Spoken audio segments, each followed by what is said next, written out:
Welcome to Misbehaving in Maine. I'm Dan Williams. This story is called The Rich Found God and Stuck a Flag in His Head. And now, here goes everything. Every time I visit my family in Maine, I go to the same ocean spot, Kettle Cove. It's a beach with sand and rocks, lobster boats anchored right offshore, an old pirate island a quarter-mile out. And if you look to the left of the island, you're looking at a very special horizon, the first of 1,700 horizons that lead your eyes to Africa. Kettle Cove is where a friend and I started a group called the Atlantic Swimmers Club. The idea was we'd swim in the ocean once a month, all year long. The club had 22 members in June. By Christmas, it was just my friend and I running across the icy beach to fall into hell frozen over. Then we'd run back to a heated car, screaming. Sometimes the whole family comes to the beach with me, and for years I'd amaze them by bringing a shovel and digging a crazy deep grave in the sand. I did this to wow the family. I'd shovel my way to blisters, then blood, and I dug my graves to mock death, showing him I'm not afraid of his mightiest tools and toys. I can wield them too and warp them. I used the graves as cauldrons for brewing joy. My little nieces and nephews would marvel at my graves, and as a bonus, my work made every passing stranger furious. "People die in holes like that," said the furious strangers. "Sand holes cave in, and people die. Fill it in, now."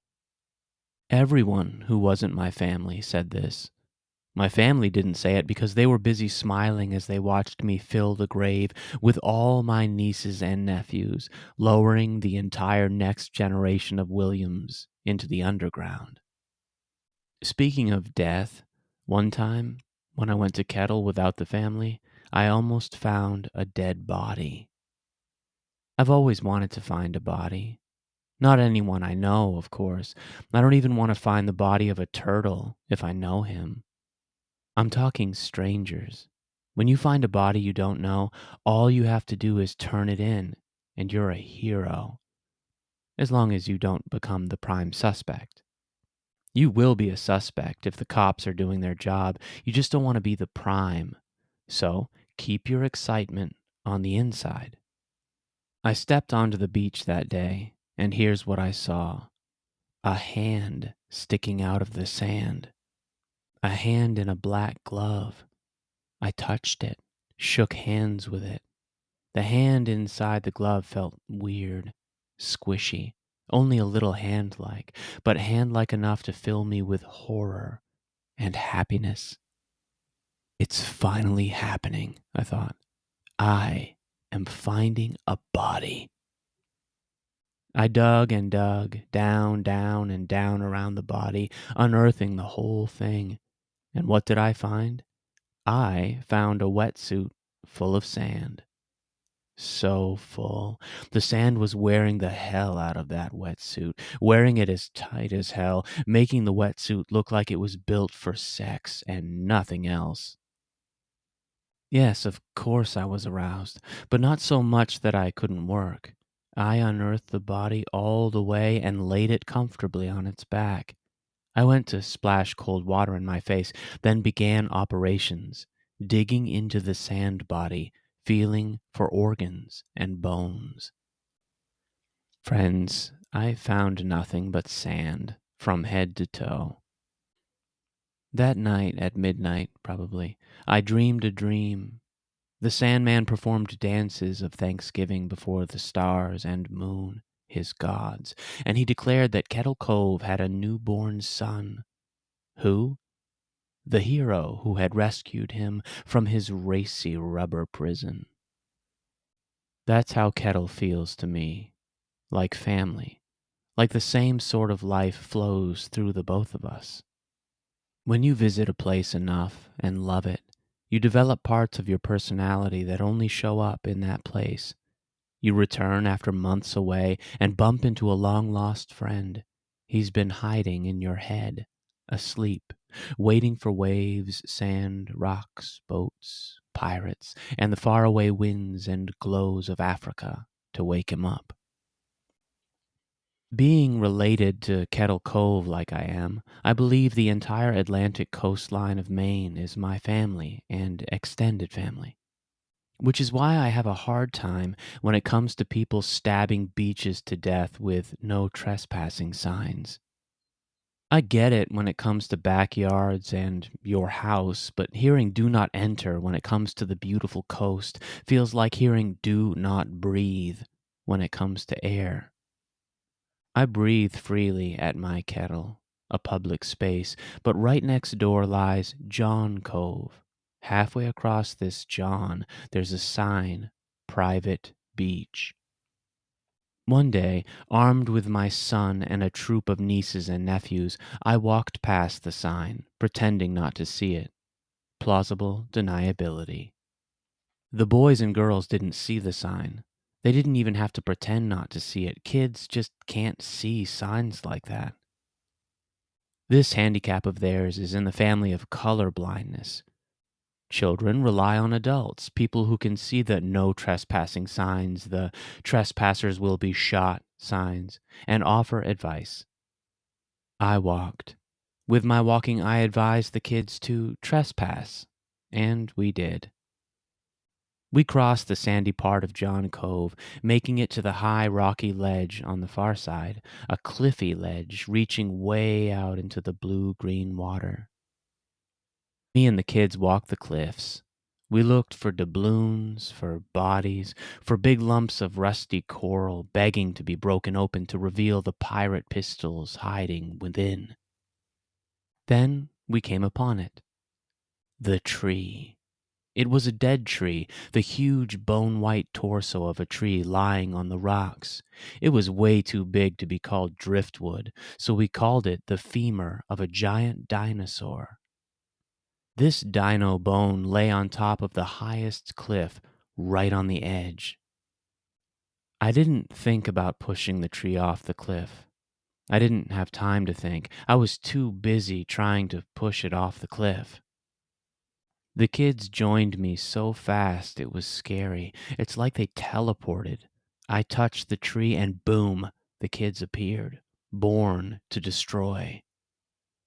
We pushed with our hands, shoulders, and backs. We got the tree rocking. While it rocked closer and closer to rolling over the edge, we sang and hollered and screamed and laughed. And all the time, I began to feel an old feeling. It's a feeling you forget until it comes back. It was back. The feeling of being watched. It's real, guys, and I felt it. I more than felt it. I sort of saw it. Out of the corner of my right eye, I saw two blobs standing way back on John Cove's sand. A blue blob and a green blob. I pretended not to notice the blobs. Maybe they were watching because it's fun to watch bold people do amazing things. And when you're the bold one, it's best to pretend you don't know the adoring world is watching. Appearing not to know makes you look secure and sincere, like you never do things for approval. You'd be shoving dinosaurs off cliffs even if you were the last man on Earth. This level of apparent genuineness makes you even more amazing in the eyes of the public, and that feels awesome. Me and the kids got the tree rocking more than ever, and suddenly my side eye noticed the blue blob had left the green one and was getting bigger and bigger, coming closer and closer to us. It's like the tree was a machine we were pedaling, a machine made to reel in blue blobs fast. We, the tree shovers, doubled our strength, shoving not only with our shoulders, backs, and hands, but with our grinding teeth, wild eyes, and screaming laughter. Then, with one more mad push, I hollered, "Shiver me booty, hallelujah!" and we sent Mr. Dinosaur over the edge. He fell silently, which was strange for something so big, but he made up for it when he produced a god-sized splash in the water far below. We hadn't checked to see if there were kayakers or swimmers down there, but since it turned out that there weren't any, we might as well have looked. We are a considerate people. "Uncle Dan," said my littlest nephew, "there's someone here."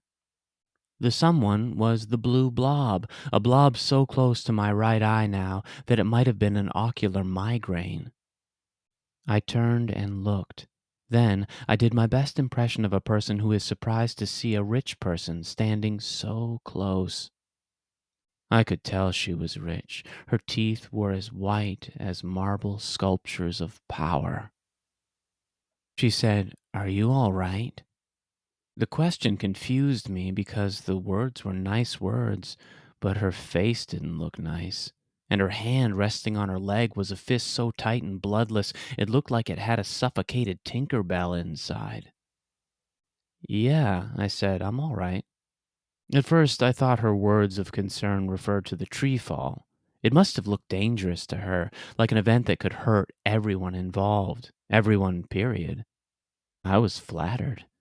If only she knew about the graves, then she'd know we were used to danger, so used to it that we were all still alive, even after years and years of being ourselves. "Well," she said, "this is private property." "Oh," I said. I say "oh" when I don't know what to say. And to be fair to her, maybe "this is private property" is what she says when she doesn't know what to say. It's her default phrase, her panic utterance. She's in traffic and someone poor cuts her off, or a butler is rude while serving her a dish of baby elephant meat, or a judge dares to pause before letting her drunk son off the vehicular manslaughter hook, and she screams, "This is private flipping property." After I said, "Oh," she said, "Yes." This yes of hers was like a pill, a little thing that goes into the body, then spreads out. It gets cloudy and travels. The yes went into my ears, then it carried its message in a fog all through me. "You can't be here. Get out and stay out." Her yes also told me that her question, "Are you all right?" meant, "Are you all right in the head? Are you stupid? You and your young don't belong on my beach. It's mine." So away we went, back across the rocks and to the sandy bits of John Cove. We crossed the invisible line flowing out of the private beach sign back to safety. It wasn't a walk of shame for me. It was a walk of rage.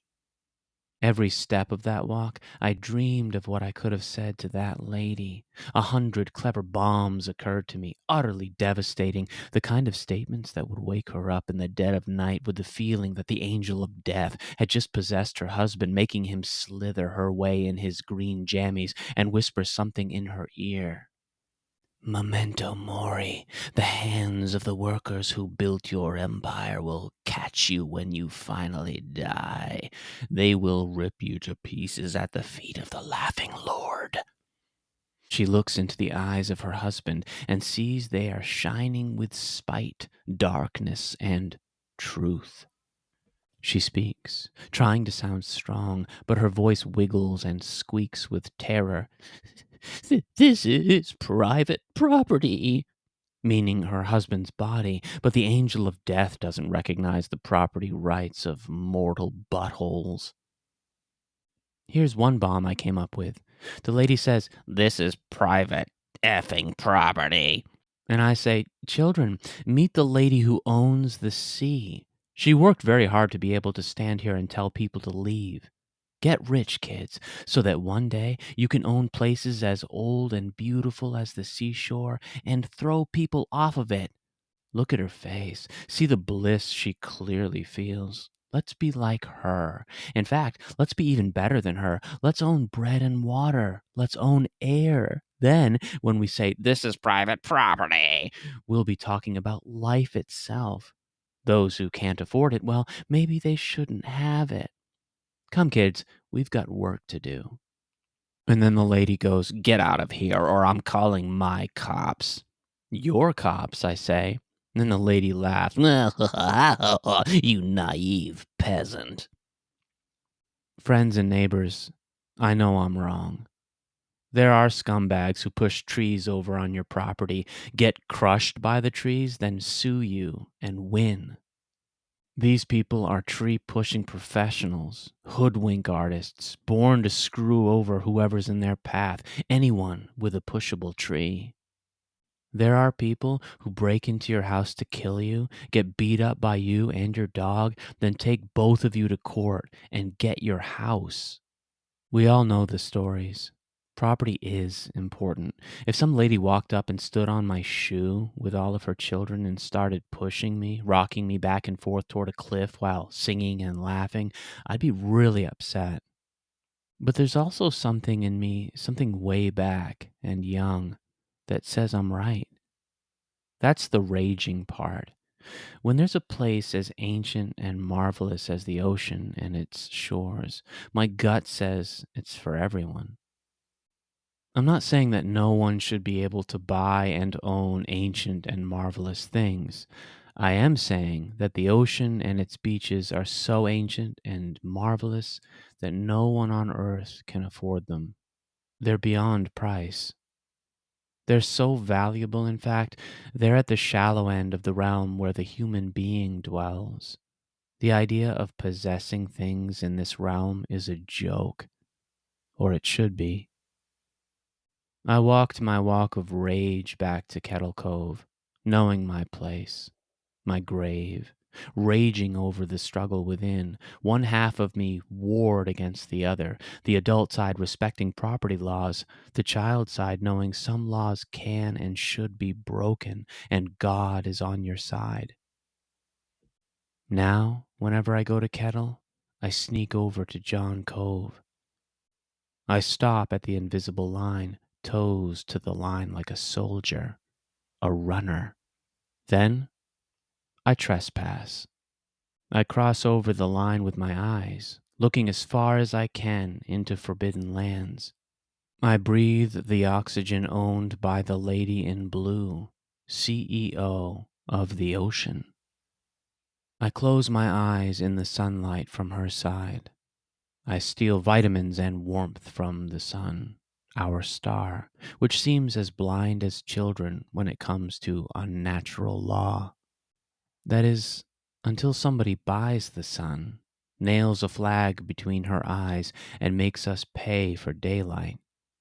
Pay up, or you'll live in darkness and you will freeze.